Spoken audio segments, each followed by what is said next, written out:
President Trump has reportedly approved a 28-point plan to end the war between Russia and Ukraine. Ukraine would have to agree to give up some of its territory and shrink the size of its army. Congressman Darrell Issa joins me now.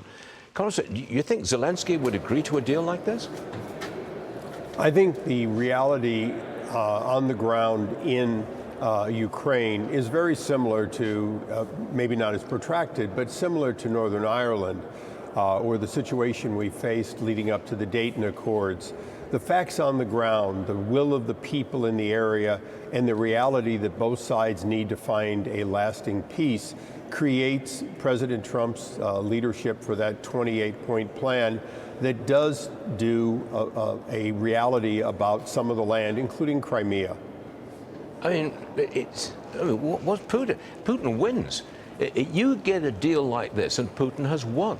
He's taken even more Ukrainian territory than he's got already, and he's cut the Ukrainian army down to size. Sure, this is very much in Putin's favor.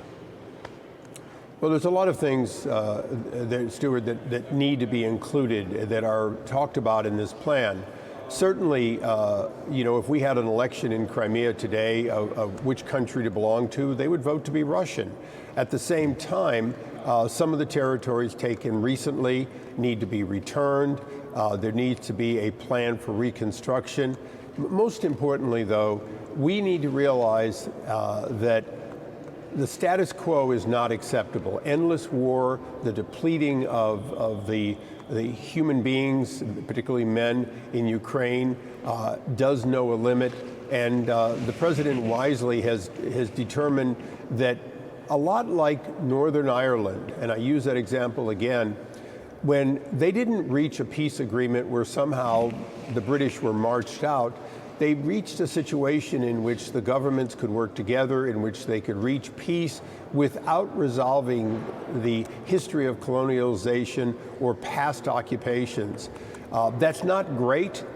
It's not perfect. But whenever you set up, and this is true of the British and the US and others, whenever you set up a post-war or post-occupation or post-colonial government, as we did, for example, with Pakistan being split into two Pakistans by Britain versus India, those original borders are likely not to be the final borders. The goal here in President Trump's leadership is to make sure that whatever these borders are now, they are truly the final borders, that NATO will stand behind that Putin will understand that although there's a reduced military within Ukraine, that does not mean a weakness that would allow him to betray his own promise and come back in.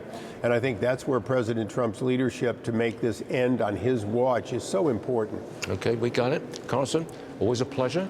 It's a complicated deal that this is going forward here, but it is a chance of peace, and that's a fact. Congressman, thanks very much indeed.